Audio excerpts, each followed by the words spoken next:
Hello, আসসালামু আলাইকুম এবং গুড মর্নিং গাইজ। তোমরা সবাই কেমন আছো? আশা করি সবাই ভালো আছো। তো বেশ কিছুদিন আমি ভিডিও বানাইনি। কিছু পার্সোনাল প্রবলেম ছিল এবং আমার লাইফে আপ অ্যান্ড ডাউন চলছে। কখনো আমি কোনো কাজের জন্য ব্যস্ত হয়ে পড়ছি এবং কখনো কোনো প্রবলেম ফেস করছি। তো সেই জন্য বেশ কিছুদিন ভিডিও বানানো হয়নি। ঠিক আছে গাইজ? তো আমরা এখন বড় হয়েছি। অনেক কিছু বড় হওয়ার পরে অনেক কিছু রিয়েলাইজ করতে পারছি লাইফে কেমন কি আপ ডাউন হয় না হয়। তো বেশ কিছুদিন আমি ভিডিও বানাইনি। তো বানানোর একটাই কারণ ছিল যে আমার লাইফে আমি কখনো আমার কাজের উদ্দেশ্যে কোনো কোথাও যেতে হচ্ছে, কিন্তু সেই কাজটা হচ্ছে না। আবার দেখা যাচ্ছে হচ্ছে এমন এক টাইমে হচ্ছে যখন আমার টাইম সময় হয়ে উঠছে না। তো এই সব কারণে আমি ভিডিও বানাতে পারিনি। কিন্তু গাইজ আজ সময় পেয়েছি এবং একটা কাজেরই উদ্দেশ্যে আমি ফের কলকাতার উদ্দেশ্যে যাচ্ছি এবং রাস্তাঘাটের মাহল কীরকম সেটাও দেখবেন। কারণ আশেপাশে সিআরপিএফ ঘাঁটি বাঁধিয়ে রেখেছে, তার কারণ ভোট আসছে 23 তারিখ এবং 29 তারিখ ভোট আছে। তো দেখা যাক আমার রাইডিংটা কেমন হয়। সাথে থাকবেন এবং দোয়া করবেন।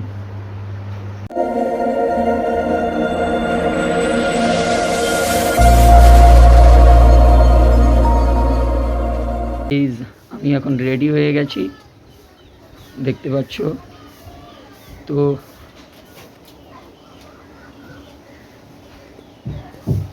এই আমার গাড়ি রেডি। হ্যালো বল।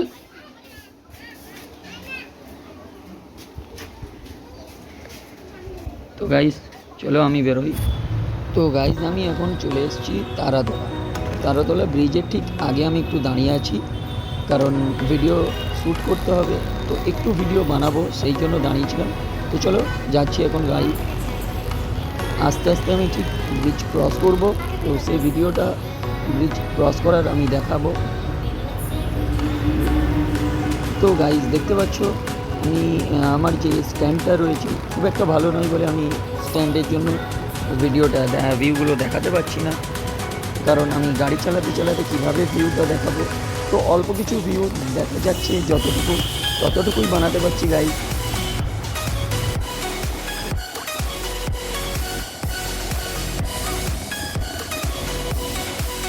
তো গাইজ গাড়ি চালাতে চালাতে ভিডিও করাটা ঠিক নয়। তো সেই জন্য আমি কিছু ভিডিও হাইড করে দিয়েছি, কিছু ভিডিও ভালোভাবে বানাতে পারছি না। তার একটাই কারণ, আমি বাইক চালাবো না ভিডিও বানাবো, তার আমি নিজেও বুঝতে পারছিলাম না।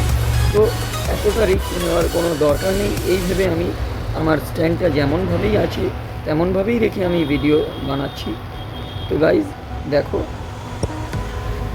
কিন্তু আমি আজ প্রচণ্ড খুশিটার ঠিক ধারণা আমি বোঝাতে পারবো না, কারণ ফার্স্ট টাইম এত দূর বাড়ি থেকে এত দূর আমি রাইডিং করছি বাইক নিয়ে। তো বাড়িতে অনেকেই চিন্তিত আছে যে ছেলে ঠিকঠাকভাবে যেতে পারবে কি না, কিন্তু আমি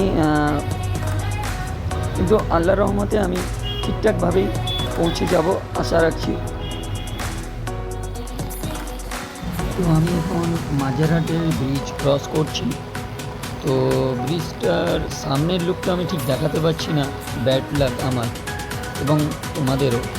তো যাই হোক, মোটামুটি এত সুন্দর ভিউ, এরকম খোলামেলা আকাশ, আমি তার মাঝে দিয়ে বাইক নিয়ে যাচ্ছি, এতটা সুন্দর লাগছে। মনের অনুভূতিটা ঠিক আমি ভিডিওর মাধ্যমে প্রকাশ করতে পারছি না, কিন্তু গাইস এটা আমি লক্ষ্য করছি যে আমি যখন বাসে করে যাই, ডায়মন্ড হারবার বাস, আমাদের যে ধর্মতলার যে অবধি যে যাই বাসটা, আমি সবসময় ওই বাসেই যাই, কিন্তু বাসে যাওয়ার অনুভূতি এবং বাইকে যাওয়ার অনুভূতি সম্পূর্ণ আলাদা।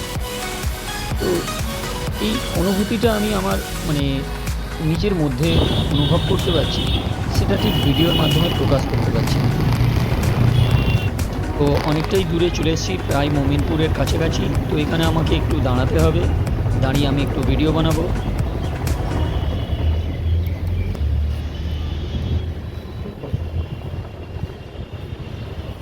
তো গাইজ আমি ফার্স্ট টাইম এত দূর এলাম বাইক রাইডিং করে। তো আপাতত ওভারঅল আমার সব ঠিকঠাক গেল, রাইডিং এক্সপিরিয়েন্সও ঠিকঠাক ছিল। তো চলো এবার আমি হাওড়ার উদ্দেশ্যে যাব। এখন আমি আছি মোমিনপুর।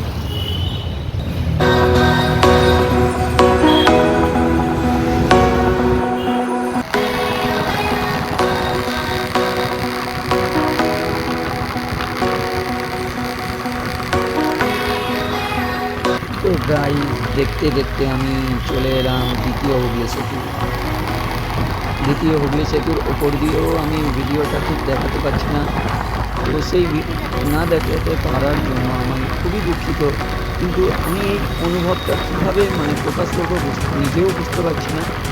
তবে আমার পেছনে ব্যাকগ্রাউন্ড দেখে বুঝতে পারছো কতটা আমি এনজয়ে আছি, এবং রাস্তাও আজকে রবিবার যেহেতু ফাঁকা ছিল, তো অতটা আমার প্রবলেম হয়নি। এবং এই দ্বিতীয় হুগলি সেতুর ওপরে কাজ চলছিল, তো সেটার জন্য অনেক সময় জ্যাম হয়, কিন্তু আজ দেখলাম পুরোটাই ফাঁকা, তো সেই জন্য আমার অতটা প্রবলেম হয়নি। তো নদীটাও আমি ঠিক দেখাতে পারছি না, পাশ দিয়ে কীভাবে কতটা সুন্দর লাগছে দু সাইডে রিভার সাইডের ওপর দিয়ে আমি যাচ্ছি ব্রিজ। তো দ্বিতীয় হুগলি সেতুটা ওপর দিয়ে যে এতটা সুন্দর ভিউ আছে, এটা যারা যারা এসছে অবশ্যই তারা জানে। এবং আমার তো এখানে রেগুলারই যাতায়াত, কিন্তু আমি কোনো দিন নিজে এরকম বাইক রাইডিং করে আসিনি। আমার বাইকের পেছনে গিয়েছি এবং আমার আব্বুর বাইকের পিছনে গিয়েছি, কিন্তু কোনো দিন এইরকম রাইডিং নিজে করে আসিনি। তো এটা আমার ফার্স্ট টাইম। তো ফার্স্ট টাইম অনুভূতি এবং আমার ড্রাইভিং এক্সপিরিয়েন্স খুবই ভালো লাগছে।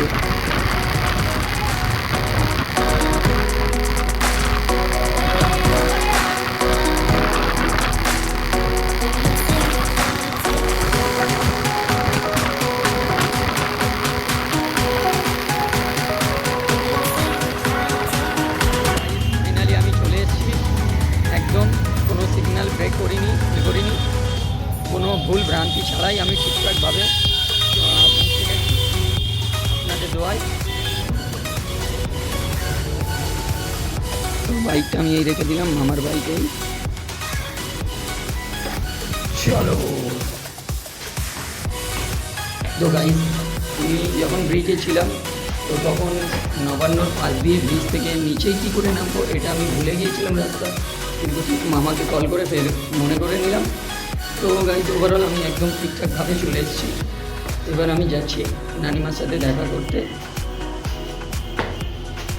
চলো দেখা যাক নানিমা খুশি হয় কিনা।